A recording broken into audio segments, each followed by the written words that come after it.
माँ की देखभाल की एक इमोशनल कहानी, हार्ट टचिंग स्टोरी। रात के 1 बज चुके थे। माँ कभी दरवाजे की तरफ झांकती तो कभी घड़ी की ओर देखती। माँ की आंखों में और चेहरे पर चिंता स्पष्ट दिख रही थी। कुछ ही समय में दरवाजे की घंटी बजी। माँ तेजी से दरवाजा खोली और बेटे आदित्य और बहू मानवी से पूछी, इतनी देर कैसे हो गई? माँ ने कहा, मैं तुम्हारा इंतजार कब से कर रही थी। बेटे आदित्य ने कहा, मैं अब छोटा बच्चा नहीं हूँ, तुम मेरी चिंता मत करो। आदित्य घर के अंदर आ रहा था। माँ ने बोला, बेटा चाहे तू जितना भी बड़ा हो जाए, माँ के लिए तू हमेशा छोटा ही रहेगा। माँ ने दरवाजा बंद करते हुए कहा, आओ हाथ पैर धो लो, मैं तुम्हारे लिए खाना लगाती हूँ। बहू मान्यता ने कहा, माँ जी हम बाहर से खाना खाकर आए हैं, आप खाना खा लीजिए, हम सोने जा रहे हैं। लेकिन मैंने तुम दोनों की मनपसंद खीर बनाई है, आओ थोड़ी थोड़ी खा लो। माँ तुझे एक ही बात को कितनी बार समझाएं? तेरी बहू ने कहा है ना,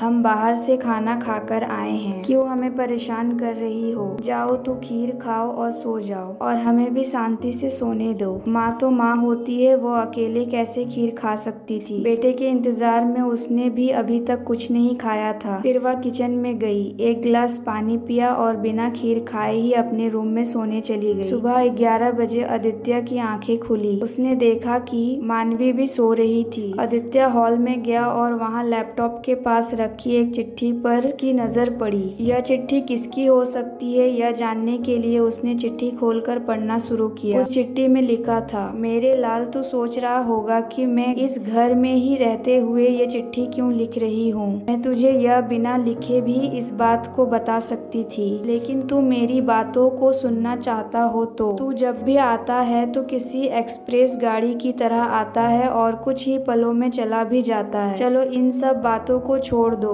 कल तुम्हारा जन्मदिन था, इसीलिए मैंने खीर बनाई थी। मैंने सोचा कि कम से कम आज के दिन तुम्हारे साथ बैठकर खाना खाऊंगी, लेकिन मैं यह बात भूल गई थी कि मेरा बेटा अब बड़ा हो गया है, तो वह अपने दोस्तों के साथ पार्टी करके खाना खाकर अपना जन्मदिन मनाएगा। चलो मुझे इस बात की खुशी हुई। कुछ दिन पहले ही मेरी दवाइयाँ खत्म हो गई थी। मैंने तुझे दवाइयों की पर्ची भी दी थी। अगर तुझे समय मिले तो कृपया वह दवाई मेरे लिए ले आना, मुझे थोड़ा आराम मिलेगा। आदित्य ने याद किया कि कुछ दिन पहले माँ ने उसे एक दवाइयों की पर्ची दी थी। उसने अपने ऑफिस के बैग में पर्ची ढूंढी और उसे खोलकर पढ़ा। उसमें लिखा था, मुझे एक ऐसी दवाई लाकर दो बेटा जिससे मैं अपने बेटे को भूल सकूं। आदित्य को एहसास हुआ कि उसने बहुत बड़ी गलती कर दी है। उसकी आंखें नम हो गई थी। वह तुरंत अपनी माँ के कमरे की ओर दौड़ा। उसे हैरानी हुई कि सबसे पहले उठने वाली माँ आज उठी ही नहीं थी। उसने माँ को जगाने की बहुत कोशिश की, लेकिन माँ तो गहरी नींद में सो चुकी थी। आदित्य के पास बस रोने के अलावा कुछ नहीं बचा। दोस्तों, माँ बाप जीवन में कितने महत्वपूर्ण होते हैं, इसे कहने की जरूरत नहीं है। उनकी सेवा करते हुए, उनसे प्यार करते हुए ही हम अपने जीवन को धन्य बना सकते हैं। जब वे चले जाते हैं तो हमें वास्तव में उनकी अहमियत का एहसास होता है। तो दोस्तों, आशा करती हूँ यह वीडियो आपको पसंद आया हो। इस वीडियो पर आपकी क्या राय है हमें कमेंट कर जरूर बताएं। वीडियो पसंद आया हो तो लाइक और शेयर करना बिल्कुल ना भूले। चैनल पर नए हो तो सब्सक्राइब जरूर कीजिए। वीडियो देखने के लिए, कहानी सुनने के लिए आपका बहुत बहुत धन्यवाद।